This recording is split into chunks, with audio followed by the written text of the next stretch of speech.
A young captain was in command of an impressive warship for the first time.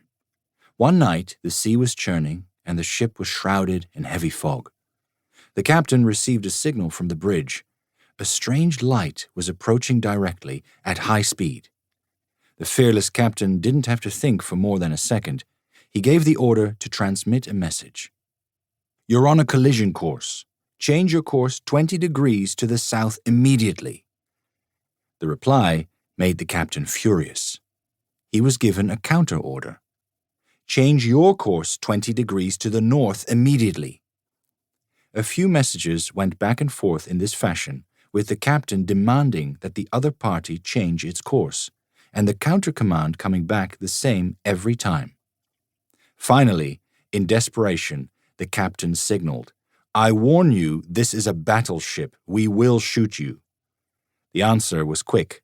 "I warn you, this is a lighthouse." One of the foundational insights of flip thinking is that there are some situations and problems that you simply have to accept. That's what this chapter is about.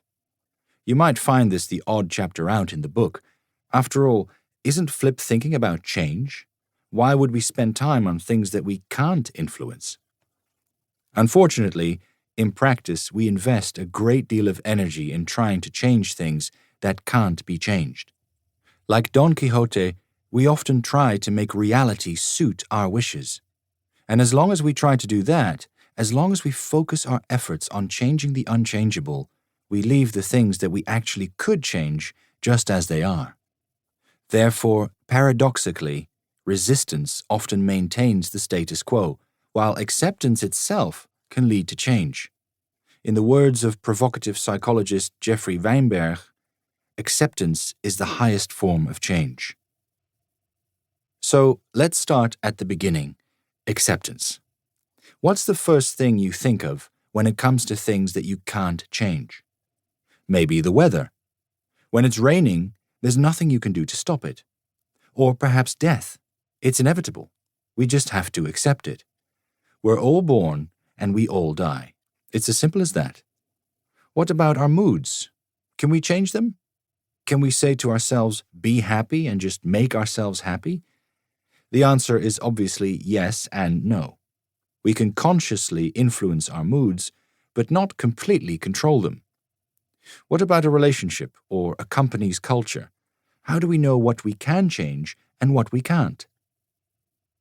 As first laid out by the psychotherapist David Richo in his book The 5 Things We Cannot Change, when we consider the world around us, including ourselves, 5 aspects of life are unchangeable. To persist in trying to change these features of reality is a waste of effort, like a dog running up and down a beach barking at the waves. 1. Things change and come to an end. Kicking in open door number 1, and it's completely true, whatever you experience, it will at some time cease to exist. This includes everything that's precious to us. Our relationships, our partners and children, our extended families, our work, our health, everything changes and comes to an end. A fact that is difficult to accept. The tragedy is that resistance is futile, but nonetheless we so desperately want to hold on to these things. Clinging to what once was is understandable, but the fact is that we have no other option than to let go. What's past is past and will never return.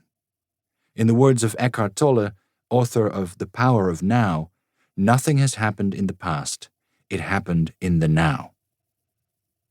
Incidentally, this observation also applies to the future. As Eckhart Tolle again pointed out, nothing happens in the future either. All happenings happen in the now.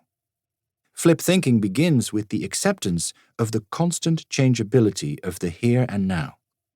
Believing that we can prevent change and loss is building an illusion founded on quicksand. Is that a hopeless conclusion? Perhaps it is, at first glance. But when you take a second look, you can see that it is actually an extremely positive observation. The continually changing here and now offers a never-ending source of inspiration. We can only unlock this inspiration when we let go of the illusion of control. Accepting the impermanence of life is not limiting, it is liberating.